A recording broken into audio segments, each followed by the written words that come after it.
Hey, Doctor! Olha só o que eu consegui pra gente hoje, hein? Vamos conversar simplesmente com a fada madrinha dos sonhos americanos. Que isso? Pô, eu conheço ela há algum tempo. Ela realiza sonhos mesmo. A gente vai ficar falando de viagem, porque esse assunto você domina. Não, mas olha, esse assunto é maravilhoso porque tá difícil depois de tirar visto, hein? Então, será que ela vai ajudar a gente? Poxa, com certeza ela vai ir com dicas.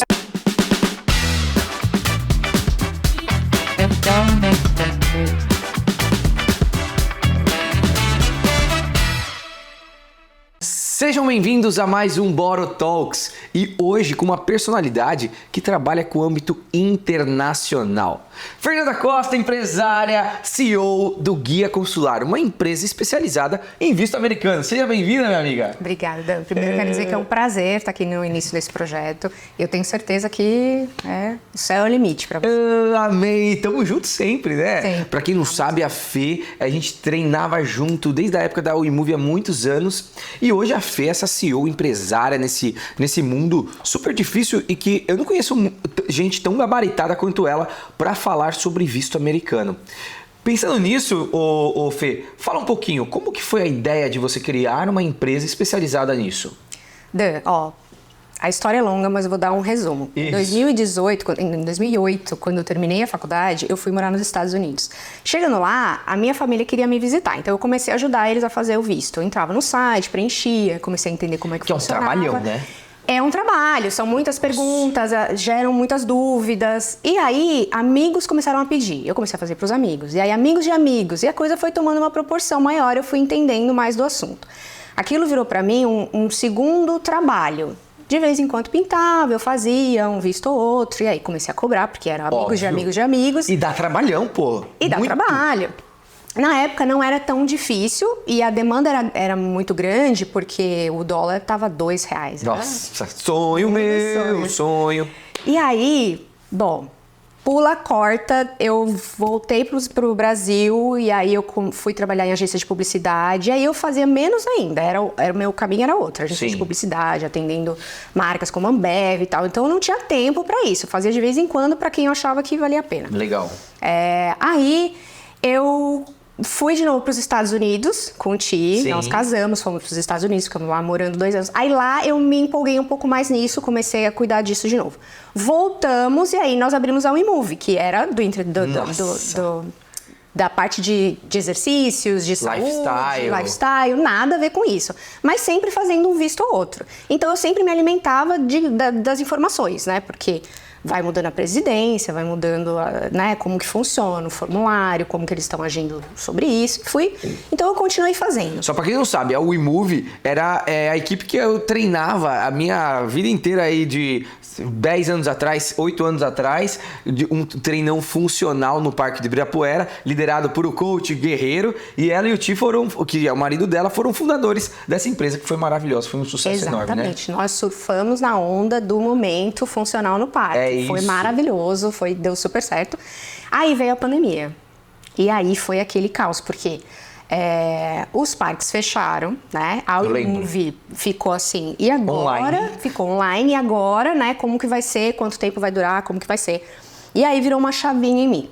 Porque aí eu pensei, naquele momento, acho que não só eu, como milhares de pessoas tiveram a certeza de que a gente precisa ter sempre um plano B. Não dá pra focar toda a nossa energia sempre numa coisa só. Total. 2 fontes de renda ou mais. Exato. E aí ali eu tive a certeza disso. Eu falei, eu preciso, né, que quando sair disso, vamos voltar com a WeMove, ela existe até hoje. Nosso ramo foi mais por parte do empresarial, Sim. né? A parte do parque ficou com o Guerreiro. Nós fomos pra parte do empresarial. E aí eu comecei a focar em colocar minha energia no visto. Uhum. E aí eu fui entender como é que estava aquele momento, o consulado fechado também, então eu não estava trabalhando com visto naquele momento, mas aí eu parei para criar conteúdos sobre aquilo, para mostrar para as pessoas que eu sabia, que eu entendia, que eu conhecia, porque poucas pessoas sabiam, Óbvio, era sim. o amigo que falou para amigo que falou para amigo. Então assim, eu tinha uma rede já grande de pessoas Sim. que eu tinha feito, mas não era divulgado, não era falado, não era postado. E aí eu fiquei a pandemia inteira criando conteúdos sobre todo o conteúdo que eu sabia e fui postando na internet, fui alimentando, né? Olha, eu entendo, eu conheço, E não tô aqui, podia eu viajar. existo. Não podia viajar, não tá, o consulado fechado, eu não sabia nem quando ia abrir. Olha que ideia boa. Lembra do ações em baixa que a gente tem que investir quando as ações estão em baixas para usufruir delas quando estiver na alta? A Fê fez isso. Quando estava em baixo, ninguém podia viajar, ela estava falando de visto americano. E porque eu sabia que a hora que voltasse A galera ia bombar. ia ser um boom tremendo. Porque assim, já em dias normais, aqui no Brasil, Mas você nós temos criou sua 5 autoridade no consulados. baixo. Sim, Na Baixa? sim, Que exato. tava fechado tudo. Tava fechado. Aqui no Brasil nós temos 5 consulados: Brasília, Porto Alegre, Recife, Rio de Janeiro e São Paulo. E todos eles atendem em torno de, sei lá, 1.000 pessoas por dia. É muita gente. É muita É muita gente. Então eu pensei, imagina todos esses meses, virou quase 2 anos fechado o consulado. Meu Deus do céu. Aí eu falei, a hora que voltar isso vai ser um boom tremendo. E aí comecei e tal. Fui atrás das pessoas que eu já tinha feito visto, que tinham gostado da minha forma de trabalhar, da minha forma de conduzir, que tinham tido visto aprovado, e fui colhendo os depoimentos. Então eu já tinha toda essa autoridade, já tinha toda essa experiência e fui mostrando, fui trazendo. E aí a minha rede social cresceu assim, boom, todo mundo, quero saber, quero ver e tal. Eu mesmo já E aí? indiquei algumas pessoas. Eu fico mandando aviãozinho os conteúdos da Fê, que eu falo, olha, se tem alguém que sabe de visto, é a Fê. E é importante, né? Porque assim, as pessoas acham que é solicitar um visto e elas não entendem quais são as necessidades para ter um visto, como que o consulado enxerga isso, quais são as fragilidades. Eles acham, assim, a pessoa que tem uma estabilidade financeira acha que só vai lá preencher e vai ter o visto aprovado. Aí tem um visto negado, chega para mim e fala, nossa, mas eles não me pediram nada, eu não sabia e tal. Aí eu vou olhar o formulário, não tem metade das informações necessárias, porque de fato o formulário ele é muito simples. Quem vai fazer sozinho, não sabe preencher, não conhece o potencial que tem e como a gente pode preencher. Então não é fácil, não é simples. Claro, todo mundo pode fazer sozinho, isso eu falo sempre. Você não precisa de alguém para fazer. Mas igual se investir seu você dinheiro. fizer... Exatamente. Você pode igual investir você sozinho, mas você pode se trocar uma parte elétrica, Exato. você pode fazer sozinho, Mas você pode dar um vai dar choque. certo, vai dar errado, exato. Então, assim, não porque é muito importante as pessoas entenderem, porque às vezes as pessoas acham, mas estão induzindo esse serviço. Não, a gente está demonstrando que é necessário, porque você pode, por uma bobeira que você não tem ideia, ter o visto negado. E aí tem o desgaste, o dinheiro, o prejuízo financeiro, porque a taxa do consulado é $185, que dá hoje Meu Deus. 1.000 e poucos reais. Putz. E aí, quando a pessoa tenta, normalmente é família, marido, esposa, filhos. Então, é um prejuízo financeiro. Óbvio. E outra, quando você é negado, você fica mais visado ou não? Quando a pessoa é negada, normalmente a gente aconselha esperar um tempo. Normalmente as pessoas são negadas por 2 motivos específicos que eles dão aqui. Falta de vínculos no Brasil, né, Tá. motivos para voltar, ou que você não tenha demonstrado que o seu interesse da viagem é o turismo. Então eles estão achando que você está indo imigrar. As duas coisas falam a mesma, né? Eles estão Sim, na dúvida, total. porque assim, na pandemia inclusive, subiu em 40% o número de brasileiros ilegais nos Estados Unidos. Quanto? 40%. 40% de brasileiros ilegais no Brasil. E tem- Nos Estados Unidos. Nos Estados Unidos. E tem uma coisa bem importante que as pessoas não sabem. Até antes da pandemia, nós brasileiros estávamos podendo viajar para o México só com o nosso bonitinho passaporte. Depois desse aumento da imigração ilegal e dos brasileiros indo para o México e passando pela fronteira ilegalmente, eles começaram a exigir que o México exigisse para os brasileiros visto. Então agora, para a gente ir para Cancún, para qualquer lugar do México, tem que ter um visto, ou mexicano ou americano. Putz, é verdade mesmo, viu? É verdade. Eu vou agora para a cidade do México e Precisa de visto. Por quê? Por causa disso, os brasileiros estavam indo para o México, do México atravessando a fronteira, ou usando o visto que tinham para ir para os Estados Unidos e ficando lá ilegalmente, porque as pessoas acabam indo com visto de turismo e ficando. Então, assim, é um bololô tão grande que aí eles estão assim, nós estamos na lista negra deles, vamos dizer assim. Entendi. Então, eles são muito rigorosos. Então, na dúvida, eles negam. Primeiro não, e aí me prove que eu tenho que te dar. Então, é o contrário. Entendi. Entendeu? Eu não confio. Prova que eu posso confiar em você. Assim que eles estão tratando os brasileiros. Meu Deus. Então, é muito importante ter pessoas especializadas que Total. possam orientar. E outra, né? Tem vários tipos de visto americano. Como que funciona isso? Com quais você trabalha? Como que funciona? Tem mais de 20 tipos de vistos. Mais de 20 tipos?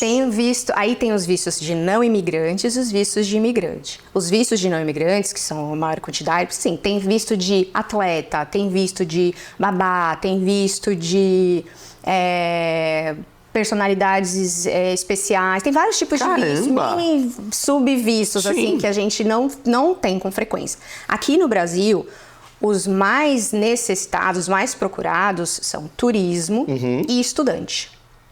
O de estudante, infelizmente, é outro que virou a chavinha. Antigamente, eles entendiam, eles entendem, na verdade, a importância dos brasileiros falarem o inglês, mas eles entendem também que muitas pessoas usam desse visto para ir para os Estados Unidos e ficar lá mais tempo morando, fazendo a vida e mamando do visto de estudante. Porque aí as pessoas vão, pagam uma escola, faz lá 2, 3 horas por dia, o resto do dia trabalha. Faz a vida, compra casa, compra carro, mudou para lá. Porque normalmente o visto de estudante dão 3 anos, aí depois podem continuar 4, 5. Tem gente que faz a vida lá baseado no visto. E eu já conheci mesmo várias pessoas assim. Então. E aí o que aconteceu? Eles dificultaram para os pobres mortais que querem estudar. E agora Muito difícil, muito difícil. Visto de estudante, principalmente intercâmbio de inglês, é muito difícil. É muito difícil. Por mais que você prove que você tem renda, que a sua família tem renda. Porque assim, primeira coisa, quando você prova que você vai pra lá e ficar um tempo estudando, você já perde seus vínculos aqui, concorda? Eu vou ficar lá 1 ano, então peraí, você já não vai estar aqui 1 ano. Então se você pode estar lá 1 ano, você vai poder ficar muito mais. Então abre precedentes, né? E aí é bem mais difícil. Então eu faço de turismo e de estudante, que a demanda é enorme. O de estudante, de turismo, principalmente. O visto de turismo, a demanda é gigantesca. Gigantesca. E a de estudante também. A de estudante também. E deixa eu te perguntar um negócio. Pensando nesses 2 vistos, que são também os mais comuns, quais são os grandes desafios hoje em dia desses 2 vistos? Para você conseguir... Qual é a sua taxa de vistos aprovados e tudo mais? Antes da pandemia, né, quando eu fazia assim, esporadicamente, todas as pessoas que eu pegava eram aprovadas. Todas? Primeiro, porque o governo era diferente, o olhar para o brasileiro era diferente e eu já entendia qual eram as necessidades. A pessoa não chega para mim pronta para tirar um visto. Só que aí eu falo, isso aqui é uma fragilidade, então vamos esperar mais alguns meses, faça esse movimento. Então, para o seu cliente? Faço. A minha assessoria... É uma anamnese e um diagnóstico. A minha assessoria... a gente brinca ainda com a minha equipe que assim, existe os despachantes, copia, cola e manda, o cliente não sabe, nem leu, nem entendeu qual que é a verdade da vida dele. E existe os assessores, a gente se considera assessor e são pouquíssimas pessoas que são assessoras, que olham você, indivíduo pessoal, a sua história e entende ali e te orienta baseado naquilo. A maioria das pessoas copia, cola, vai, uma lista padrão de documentos para levar, nem instrui direito quais são as possíveis perguntas e respostas. Eu não. Eu olho individualmente cada pessoa, cada perfil. Quando foge um pouco do formulário, eu mando um formulário inicial. Quando foge um pouco daquilo, a minha equipe ou eu mesma vou pessoalmente entender, mas isso aqui me explica um pouco mais para desmembrar e a gente conseguir colocar aquilo na DS. Como eu falei, a DS ela é muito simples no site, então você não consegue, a pessoa leiga não sabe explorar a DS, a colocar exatamente as informações necessárias para favorecer o perfil. Por exemplo, trabalho. Existe a opção de você colocar uma principal ocupação. Então, se a pessoa trabalha... Olha isso, dica, hein, pessoal? Dica! Exato. Se a pessoa trabalha e estuda, ela já fica perdida. O que eu faço onde eu coloco? Porque não dá para colocar. Ou você coloca o trabalho ou você coloca o estudo. Então a pessoa tem um campo embaixo. A gente sabe como escrever, o que escrever nesse campo. A pessoa tem 2 empresas, tem 3 fontes de renda, tem 4, tem 5. Ela não sabe como colocar ali, porque não está escrito. Tem outra fonte de renda, tem carro, tem casa, não está escrito na DS. A gente sabe onde colocar, a gente sabe onde informar e como instruir a pessoa a falar isso na entrevista para deixar aquilo mais enfatizado e elevar o perfil dela. Para dar autoridade para ela e os Estados Unidos que está negando todo mundo, você ter uma confiança, né, no perfil. Exatamente. Então, assim, hoje em dia, infelizmente, tá, a minha taxa não é mais 100%, mas eu posso dizer com garantia, 90% dos casos que chegam para mim, eu consigo o visto. Desses 10%, a maioria já vieram negados. E aí eu não consigo reverter, porque às vezes é alguma coisa muito determinante que a pessoa fez na entrevista ou no formulário e eu não consigo apagar aquela mancha. Por isso que às vezes é muito importante a pessoa, na primeira tentativa, já fazer com alguém E nessa experiente. anamnese você já fala pra pessoa? Gente, olha, ia ficar Não, horas. vai. Vamos falar. Ia ficar horas aqui se eu contasse cada história. Às vezes a pessoa chega pra mim, tive o visto negado. E aí eu falo, tem a DS antiga aí? A maioria, infelizmente, não tem. Aliás, vai tirar o visto, guarde o preenchimento da DS inicial. Tanto se você fez sozinho ou se foi alguma agência Olha que fez pra isso, você. dica, Guarde, pessoal. Guarde a DS completa, porque existe a página de confirmação, que é a que leva no dia da Sim. entrevista. Mas a maioria das pessoas não É o questionário salvam em si. ou questionário em si, ou as empresas não mandam questionário em si. Então, depois a pessoa foi negada, chega pra mim, eu não sei o que estava lá. Sim, você não consegue Ela identificar. fala pra mim como foi a entrevista, eu consigo saber, baseado na entrevista, o que estava pegando, qual era o Pelo ruído. seu feeling, pelo... Exatamente. Mas eu não sei exatamente o que foi colocado. E Tá. já teve muitas pessoas que eu fui olhar a DS e além da antiga assessoria ter escrito errado, ter feito preenchido errado, eles colocam informações incompletas. Então, assim, às vezes a pessoa vai preencher sozinha, não sabe, e muitas as despachantes erram na hora de preencher. Total. E não tenho dúvida. Erram muito, porque eles trabalham com quantidade Demanda, e exato. não qualidade. E aí que tá o grande erro, porque aí é mais barato, né? A pessoa chega pra mim, quanto você cobra? Isso. Mas ali no vizinho eles estão cobrando menos, então eu vou lá no vizinho. Aí, não, no vizinho é aquela alta demanda e eles não têm esse cuidado e erram. Você precisa de tempo, você personaliza, Tempo. você vê o que é a demanda do seu cliente para conseguir gerar o sucesso dele, que é a tirada do visto, né? Exatamente. E a minha empresa, ela é basicamente eu, né, Dan? Sou eu que Sim. tô ali com a cara. Então, assim, eu não posso errar, não dou... Eu tenho, Direito. claro, uma equipe, eu tenho pessoas para me ajudar, porque senão eu não conseguiria fazer o tanto Óbvio. que eu faço hoje, atender e expandir essa excelência. Mas todos os processos passam por mim. Eu não tenho assim, esse processo vai ser você, a minha assistente Beatriz, esse vai ser a Tamires. Não.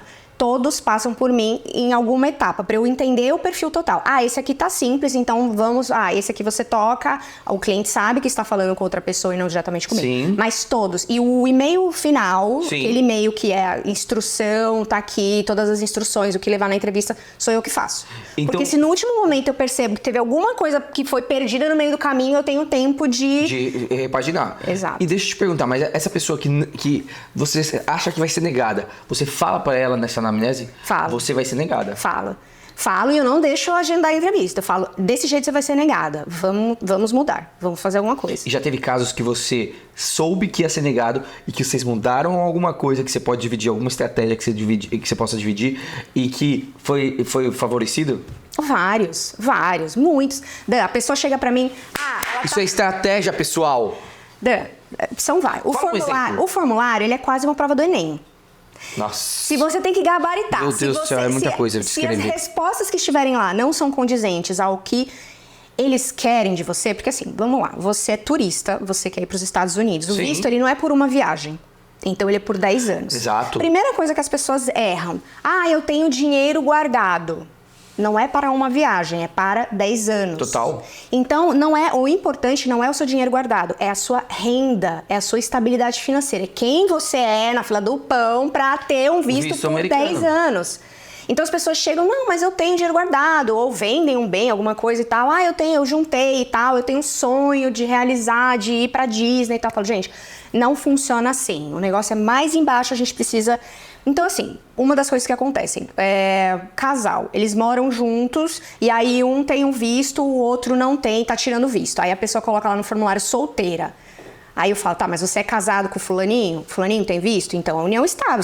Você mora com o fulaninho? Fulaninho tem visto? Então é união estável. Então essa pequena mudança já ajuda.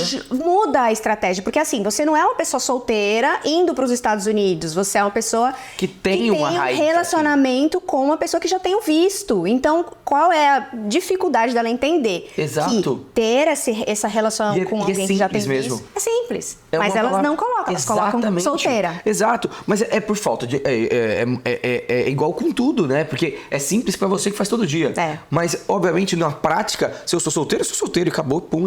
Mas o formulário existe. solteiro, casado, viúvo, divorciado e união estável. Existe essa pergunta. Então a pessoa sabe que se ela mora junto é união estável, mas é o medo do colocar, é o medo de errar, não sabe o que fazer. Outra coisa que acontece muito é quando tem renda, a pessoa vai colocar lá a renda. Aí ela coloca o que ela declarou no imposto de renda. Quem é que declara? Exato! Pelo amor de Deus. Tudo que ganha. É. Ah, mas eu achei que tinha que ser o que eu declarei. Não, filho, porque assim, primeiro, o imposto de renda, ele é do ano passado. Óbvio. Né? Então ele tá defasado. Sim, vamos pensar você quem pode tá ganhar fazendo o mais. visto agora. Declarou em maio sobre o exercício de 2023. Não é a mesma renda de agora. Não. A pessoa pode ter ganho promoção, ter aumentado, ter outras fontes de que renda. é o objetivo. Então, exato. Então ela não pode se basear só no imposto de renda dela. E o consulado sabe que não é só o imposto de renda o documento principal necessário. Então eu falo, mas quanto você ganha agora? Eu coloquei no formulário que eu ganho 2, porque eu declaro 2. Mas quanto você ganha agora? Eu ganho 10.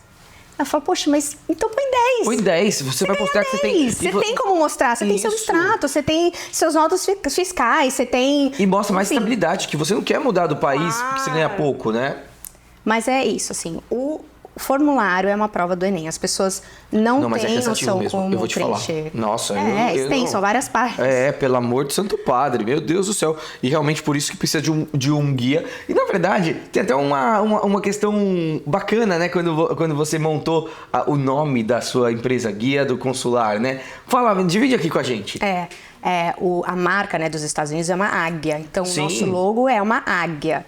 E aí as pessoas falavam assim, ela é a guia consular. Então ficava águia consular. E aí, a guia consular. A guia. A guia consular Fernanda Costa. E é isso. E tem muita coisa pra gente falar. Porque se a gente pensar nesses novos desafios, vão vir novas eleições nos Estados Unidos. Exatamente, Dan. E aí, o que você está preparando, ou o que você pode dar de dicas pro pessoal? Novas eleições, aí novos eventos, Copa do Mundo, Olimpíada, como que tá?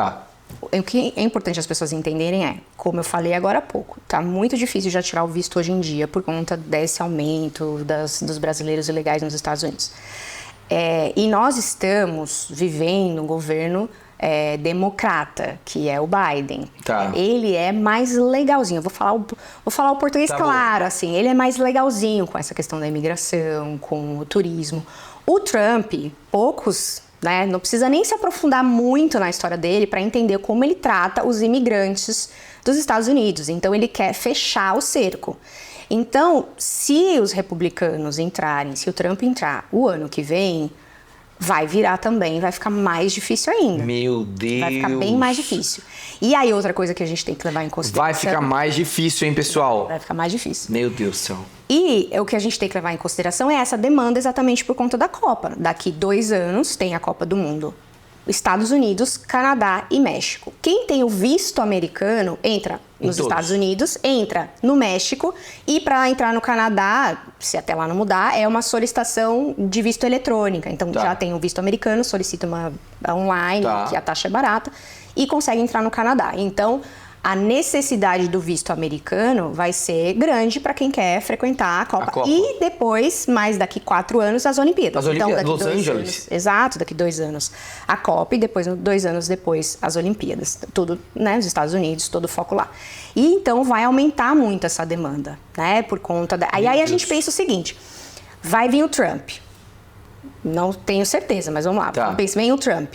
Aumenta a taxa de vistos negados, aumenta a procura por visto por conta da Copa e tudo mais. Vai virar um bololô, por quê? Porque aí quem teve visto negado quer tentar de novo, e aí o outro... E por isso que é bom ser preciso, né? É bom já... E você já conseguir acertar de primeira. Exato. É bom fazer com profissionais experientes, é bom já começar a pensar nisso e, se possível, ainda esse ano... Porque exatamente, o ano que vem vai mudar essa chavinha, eles vão dificultar mais, eles podem colocar mais perguntas no formulário, eles podem exigir mais documentação, eles podem dificultar ainda mais. E eles podem negar, se você, por exemplo, eu tenho meu visto tudo certinho, mas eu não tenho vontade nenhuma de estar nos Estados Unidos, morar nos Estados Unidos em si.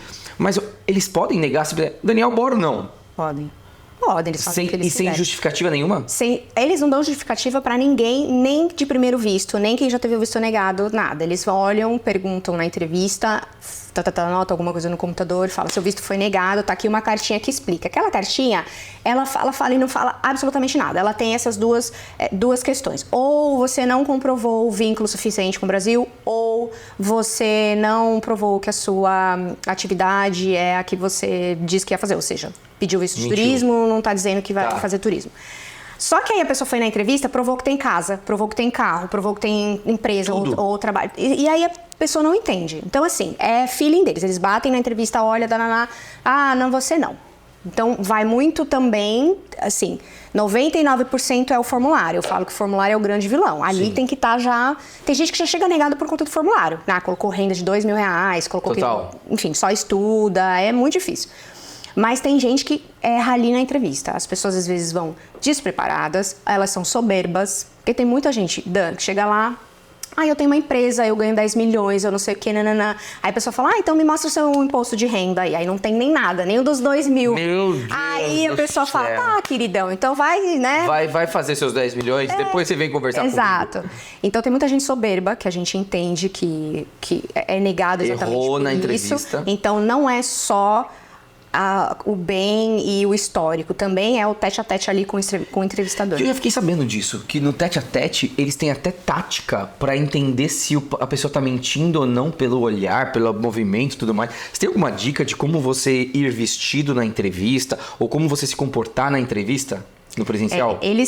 Primeira coisa, né? Eles são agentes consulares. Vamos pensar o seguinte, Dan, eles estão ali na linha de frente para evitar que aumente a imigração ilegal. Então, eles têm essa responsabilidade. Sim. Né? Então, a gente entende isso, ok. Então, eles sabem, eles fazem uma leitura corporal sobre a pessoa, se ela está nervosa. Então, claramente, se a pessoa fala gaguejando, se a pessoa treme a mão, se a pessoa vai pegar a pasta e ela tá assim, e ela vai falar e ela não consegue se expressar. Então, tudo isso influencia. Por isso que é importante a pessoa estar segura, tranquila, saber as perguntas que vão ser feitas e como vai responder. Muitas pessoas não sabem, elas vão sem ter nem noção, né? Mas no site não tem o passo a passo, é com profissionais da área que entendem. E aí, roupa, tá? Eu não vou falar para uma pessoa que é assim, eu sou um marqueteiro, vai de terno e gravata. Não, óbvio. Claro, eu não vou falar, mas eu falo assim, vai bem vestido, vai com uma calça jeans, coloque um sapato e uma camisa social. Sim. Dá um toquezinho ali de profissionalismo. Sim, total. E mostra que você se preparou para aquela entrevista. Exato, que você dá a importância necessária, Total. que você é aquilo que a gente... Não adianta, às vezes a pessoa pensa assim, mas esse é o meu jeito, eu não vou mudar por isso. Mas é como se fosse uma entrevista de emprego, você tem que estar ali bem apresentado, a primeira impressão... a primeira impressão que fica. A primeira impressão. Você tá numa fila, você chega aqueles 2, 3 segundos até você chegar no guichê, a pessoa te mediu, ela te viu, ela tá te vendo. Então se você chega... não sei o quê, e sabe, ou é muito simples, fala errado, ou soberbo, enfim, ele Já tem feeling. sabem, entendeu? Putz, tá vendo, pessoal? Como que vocês têm que se preparar, não só pra parte do questionário, mas também a Fê vai dar dicas na parte presencial, né? Na parte de entrevistas. Ela vai te preparar a partir das suas demandas, como que você vai conseguir se guiar, porque a entrevista pode ser um pontapé. E talvez com essas mudanças de eleições e tudo mais, às vezes eles não mudem alguma coisa no questionário, mas eles começam a ser mais criteriosos na entrevista. Então é muito legal ter essa parte profissional, também presencial, junto com a Fê também, né? Exatamente. Vocês se conheceram? Cabe a pergunta polêmica aí? Pode sim. Você falou que de um lado tem a quem pode reprovar mais se o Trump voltar. E tem um lado do Biden que está aprovando com mais facilidade. Existe uma torcida da parte interna? Não, se você quiser eu gosto.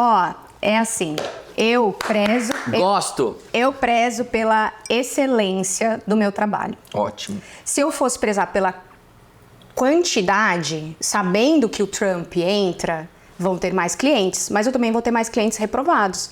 Então não é a minha intenção ter mais clientes reprovados. Óbvio. Então eu torço pelo Biden, tá? Você torce pelo Biden. E então assim, pensando na questão do visto, é isso, assim, eu não prezo quantidade, eu prezo qualidade. Não adianta eu ter mais 100 pessoas entrando por mês E não conseguir negadas. elas vão repassar essa informação. Eu fiz com ela, mas fui negada. Eu fiz com ela, mas fui negada. Eu fiz com ela, mas não é a minha intenção. Não. E é isso mesmo, né, Fê? Essa é a melhor resposta. A gente prezar pela qualidade e não pela quantidade. Porque é isso. Você quer que o seu trabalho seja muito bem. Só que às vezes você não consegue trabalhar. Porque às vezes vai ser tão travado, tão difícil que você não vai conseguir trabalhar. Independente do que aconteça, você não vai conseguir trabalhar. Muito bom, muito bom. Então é isso, ó. Vocês viram, né? Vocês conheceram uma parte profissional da Fê. É essa parte tão essencial hoje em dia para todo mundo que quer ir para os Estados Unidos, que quer ter seu visto e que realmente a maioria das pessoas querem. Ter o visto americano realmente é uma conquista muito grande para todo mundo. Mas agora vamos conhecer a Fernanda pessoal. Eu já conheço uma parte dela. Vamos conhecer ela para dividir algumas partes com vocês. E eu quero perguntar um negócio para você. Eu tive filha agora. Você tem agora um filho maravilhoso que já tá virando adolescente, né? 6 anos, mês que vem. Meu Deus, 6 anos. Como passou rápido.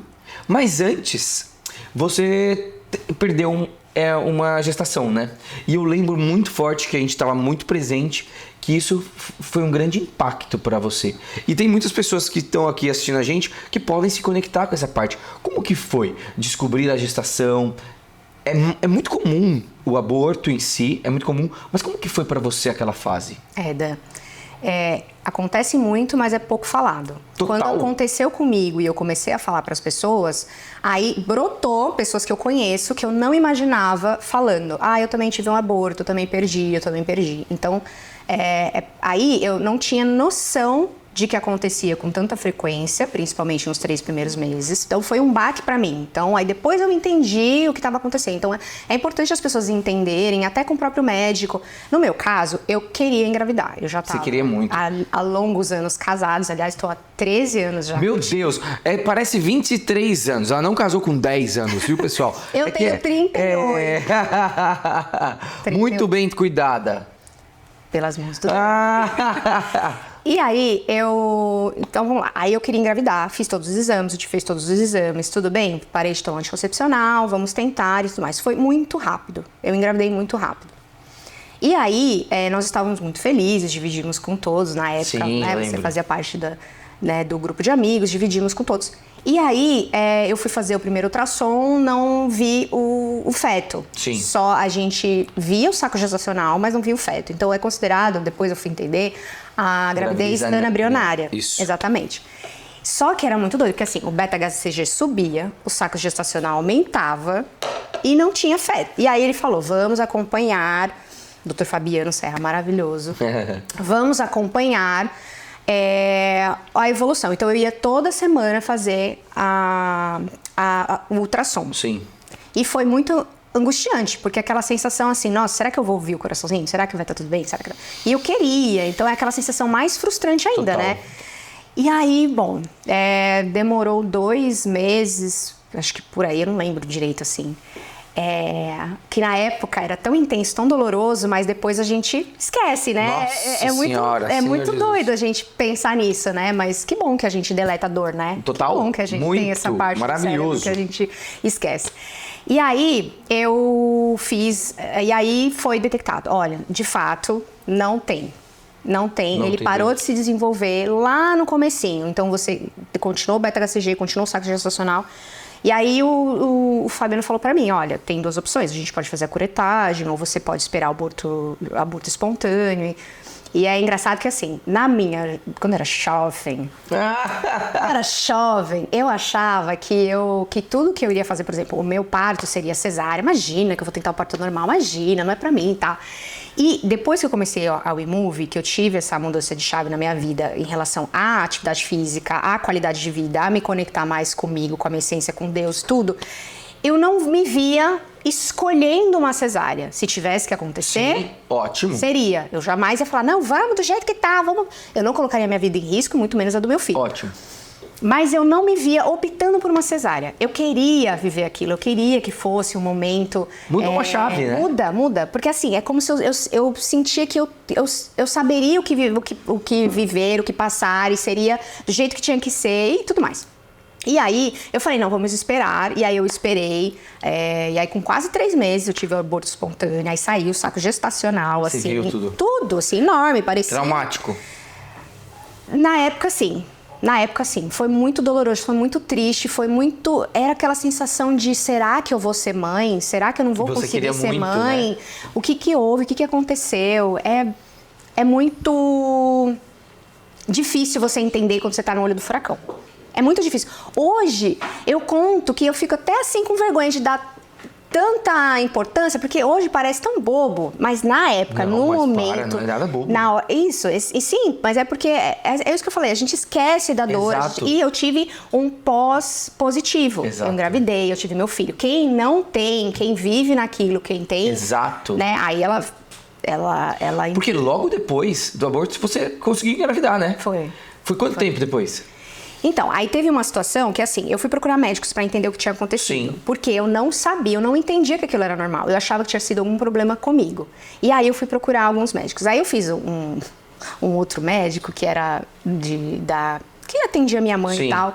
E ele me desenganou. Você tem ovário policístico, você não vai engravidar fácil, você vai perder, isso, Mentira. aquilo, você tem... Assim, foi uma insanidade, assim. Eu fiquei imersa numa tristeza muito grande. Eu não vou ser mãe, não vai dar certo, porque, meu Como Deus, eu que tenho existem essa... profissionais não bons aí nesse mundo, né? Existe. Sem sensibilidade nenhuma. Existe. Poxa. Existe. E eu fiquei desenganada. Eu achei que eu não poderia ser mãe, ou que seria muito difícil, que eu teria que fazer inúmeros tratamentos. Foi muito frustrante, porque eu pensava, como eu posso ter essa vontade, esse desejo, isso não poder, né? Eu não poder concluir isso. Claro, é mãe biológica, né? Sim, Existe adoção. claro. Mas é diferente você querer gerar um filho. Sim, você queria, mulher, eu exato. queria gerar um filho. 3 meses depois eu engravidei. Você estava 3 meses gerando, né? Você estava 3 meses sentindo. Sim. A gente que já é pai, mãe, já viveu uma gestação, sabe quanto que a mulher muda durante 3 meses. Cara, eu vejo Renata com sono, com não sei o quê. E muita mudança, né? Muita. Exato. E aí depois de 3 meses... Não, aí eu tentei fazer uma inseminação artificial. Tá. Você foi direto pra inseminação. Fui Por tentar. quê? Porque eu achei que eu não conseguiria ter sozinha, naturalmente, por esse médico. Olha isso, pessoal. Aí eu fui procurar inseminação artificial, aí fizemos todo o tratamento e não vingou. Também tentamos inseminar, não deu certo. Aí eu tava imersa numa Meu Deus nuvem do céu, assim. isso eu nem sabia. Não, isso a gente quase não dividiu com ninguém. Foi um momento muito assim, vamos tentar e se der certo a gente fala com as pessoas, se não der a gente guarda pra nós. Sim, tá certo. Não deu, nós guardamos. Óbvio. E aí, depois, acho que de 3 meses, eu engravidei naturalmente do Henrico. Que aí veio uma criança super saudável. Não, maravilhoso.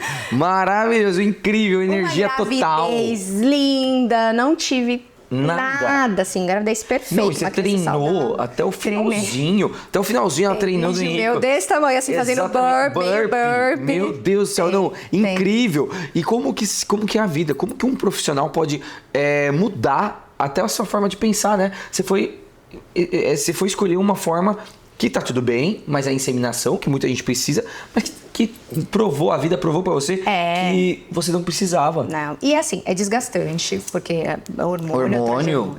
É caríssimo, Super. tirei da onde eu não tinha. Exato. Pra tentar. Grandes sonhos. Sim, gerou uma expectativa muito grande, vai dar certo, imagina, como não, melhor dos melhores médicos, e enfim, não deu certo. Não,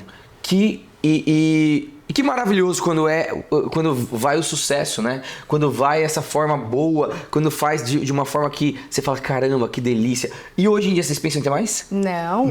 Tia fez vasectomia. Mentira! Tia já operou, não quer mais. O Henrique já tá dando bastante trabalho. Olha, o Henrico, ele é uma criança alta demanda. Ele sempre foi uma criança muito ativa, muito feliz, muito agitada, muito curiosa. Graças a Deus. Graças a Deus. Ele é aquela criança assim. que a gente chega no aniversário, ele vai na mesa do bolo, assim, ó. Se você perde ele 1 minuto de vista... Ele destrói o bolo. E era isso. Qualquer lugar que a gente chegava, a gente ficava assim, no Henrique. Vamos trocar o turno. É minha vez, agora é a sua. Mas demandou muito de vocês. Demandou muito. Então vocês não tiveram babá? Vocês não tiveram... Vocês... O Henrico é quase filho de pandemia, né? Quando a pandemia começou, ele tinha 1 ano e pouquinho. Nós iríamos colocar ele na escola, com 1 ano e meio, mais ou menos, a gente estava tentando entender ele. Ele já era tão ativo, ele já Sim. andava, ele anda desde os 11 meses. Sim. Era 11 meses, e aí ele já, com 1 ano e pouco, ele já estava falando várias coisas, então a gente, agora é uma hora boa de colocar na escola. Aí veio a pandemia, fechou tudo e tudo mais. Então assim, até os 2 anos de idade, ele ficou só comigo e contigo. Como nós somos empresários e já trabalhávamos em casa, home office, achamos nós, na nossa humilde ignorância, mas se tudo bem, vamos tocar a casa, vamos tocar a empresa, vamos tocar o filho. E hoje hoje a gente olha e fala, que loucura. Que loucura, Dan. Porque assim, a gente tinha condição. A gente tinha condição de ter uma babá. Mas aí vem muito da questão da nossa cultura, né? Eu imaginava que eu seria uma mãe melhor se eu ficasse integralmente com meu filho. E mal sabia eu que, beirando a loucura, eu não seria a melhor mãe do mundo. Exato, normal. Ele. A exaustão não te deixa. Exato. Então, assim, claro, quem tem rede de apoio e usa disso, eu acho maravilhoso. que tem que fazer, tem que ter. É isso. Porque é isso, tem que ter o tempo pra nós, tem que ter o tempo pro casal, tem que ter o tempo pra nada. Exatamente. Né? Aquele futuro tempo de nada. Então, eu me arrependo muito. Quando minhas amigas hoje em dia vão engravidando, eu sempre falo, olha, claro que cada um é sua história, não existe certo ou errado, mas o que eu posso dizer da minha experiência é, se você tem condição de ter uma rede de apoio, nem que seja meio período, ou nem que seja assim, você vai ficar com a criança, mas a outra pessoa faz o papá, prepara o banho, roupas. Cuida. É muita roupa pra ela vai pra passar. Exato. Então, essa rede de apoio não precisa ser tirar o seu filho do seu colo e dar de mamar. Não é isso. Mas, assim, ajudar nas outras coisas para que você, quando o bebê dormir, tenha tempo de descansar, tomar um banho tranquila, pensar em outras coisas, não fazer nada, fazer o que quiser. Ai, que delícia! Não, essa parte pessoal, você viu, dividiu uma parte tão importante da vida que às vezes as pessoas realmente entram em crises ali, e ela teve muito sucesso, porque com a persistência, com o amor, com o carinho, com a vontade dela querer muito, conseguiu conquistar, né? E agora vamos para o bate-bora. Uma parte assim, ó, eu falo uma pergunta, você responde com uma expressão, com uma pergunta, só para ser uma coisa mais dinâmica, certo? Uma viagem inesquecível. Jamaica. Ah, eu sabia que vocês iam falar essa, porque eu acompanhei a Jamaica. Maravilha. Gente, posso falar? Ninguém dá nada pela Jamaica. E é um dos lugares mais incríveis que eu já fui. Eu não conheço, mas eu tenho vontade pelas fotos que vocês mostram. Maravilhoso. Não. É mágico. Você vive coisas lá e vê coisas muito Você pensa em voltar? Sim, com o Henrico. Com o Henrico? Que maravilhoso. É tranquilo ir pra lá, assim. De Miami, tem um voo, acho que se eu não me engano, de 1 hora e pouco. No máximo 2. Miami e Jamaica. Então, assim, as pessoas acham, nossa, é o outro lá, igual o Dubai. Não, é fácil de acessar, entendeu? Você tem vontade de morar nos Estados Unidos? Então, eu morei com 21 anos, 1 ano. Morei depois 2 anos com o Ti, nos meus 24, 25. Morei primeiro em Nova York, depois eu morei em Miami. Eu tenho vontade de voltar. Tô fazendo caminho para isso. Assim, eu torço muito porque o Henrico queira fazer o high school, algo assim lá, e a gente fica mula. Hoje em dia, eu tenho um pouco de medo com ele, apesar de saber que ele pegaria muito fácil a língua, seria um choque muito grande para ele nesse momento. E ele é uma criança muito... Ele tem muitos amigos, ele é muito feliz, ele tem a turma dele, ele é muito comunicativo. Então eu queria que fosse um pouco, quando ele tivesse um pouquinho mais de entendimento do que esse choque vai ser. Pra não ser traumático, exato. Ótimo. Uma saudade. Saudade... eu acho que... Bom, dos treinos da eMovie. Conversando aqui ontem. Que quem viveu o eMovie sabe, a nossa régua tá lá em cima, é muito difícil, depois que vivemos o eMovie ali, parque, é muito difícil a gente conseguir achar um esporte que faça com que a gente se sinta tão completo. E não só pela atividade física, é por tudo, pelo âmbito pessoal, pela sinergia que tinha aquilo lá. Nossa, eu nem esperava essa resposta, e realmente, nossa, quando você falou o eMovie, nossa, eu tô com meu coração, porque realmente apertou, porque eram coisas que a gente vivia no parque do Ibirapuera, saindo 10 da noite, fazendo os treinos do Legacy. A gente fazia 3 treinos seguidos. Assim, e não era um treininho. Não. Era o treino. Exato. De lá assim, ó, 1000 calorias. Como chamava? Os que a gente fazia no final do ano? Não, que a gente fazia no final do ano, não. Aquela sequência. Os Smurfs. Nossa, os Smurfs. Não era só no final do ano. Eram 3, 4 vezes por ano que a gente fazia. E o Guerra ali, ó. E era muito gostoso mesmo, né? Nossa Senhora. Um amor. Meu filho. É o Henrico, né? Amor de mãe, amor de pai é um negócio de louco, né? É um negócio de louco. É um amor, assim, que eu também falo da Bela, é um negócio incrível. Eu tenho a plena ciência de que quem vai comigo pro resto da vida, lado a lado, é o Ti. Sim. Então eu sei que Total. ele é a minha escolha pra viver. Eu entendo que o Henrique é do mundo. Sim. E ele já me disse isso desde quando ele nasceu. Quando ele procurava as coisas, ao invés de procurar o meu colo, pela curiosidade dele, pela maneira como ele enxergava a vida, eu já sabia que Tudo ele bem. que seria do mundo. Então eu já preparei pra isso. Mas o que eu sinto por ele, a forma como Cuidado. o meu amor por ele é uma coisa, assim, surreal. Eu nunca É surreal. imaginei Ó, viver. falta ar Falta mesmo. ar, eu nunca imaginei viver, eu nunca sabia que existia, eu não imaginava a potência desse amor. Então, quando se fala no amor, né, na Sim. proporção, ele me vem claramente Com o certeza. primeiro na cabeça. Ah, que delícia, Fê! Que papo delicioso! Vocês conheceram aí essa especialista, essa personalidade muito gabaritada no visto americano, mas que é uma pessoa incrível, que é uma mulher incrível, uma esposa, uma mãe, que é exemplar, que é uma grande amiga minha e que eu posso dizer que eu só tenho que agradecer você de estar aqui com a gente hoje. Obrigado, obrigado, obrigado por ter aceitado o convite e realmente quem quiser acompanhar a Fê, põe o seu arroba aqui, como que é? Fernanda, _guia consular. Ah, não é águia, é guia consular. Como tá mostrando aqui na tela para vocês, acompanhem ela, de verdade, dicas espetaculares em Reels, em formato de vídeos, para todo mundo tirar as dúvidas. E realmente é uma pessoa que o investimento é certeiro. É uma pessoa que vai te dar a orientação. Poxa, vamos fazer de tudo para acontecer e para gerar o seu visto, né? Exatamente. Parabéns pelo trabalho brilhante que você tá fazendo. É um maior orgulho ter você aqui, viu? Obrigada, Dan. E ó, finalizando esse Bora Talks muito especial, international na verdade, e lembrando vocês, toda segunda-feira às 8 da noite, um novo episódio conhecendo uma nova personalizada, uma nova personalidade, já que pessoas se conectam com pessoas. Obrigado! Aê! Que delícia, Fê! Você é demais, você é incrível! Nossa!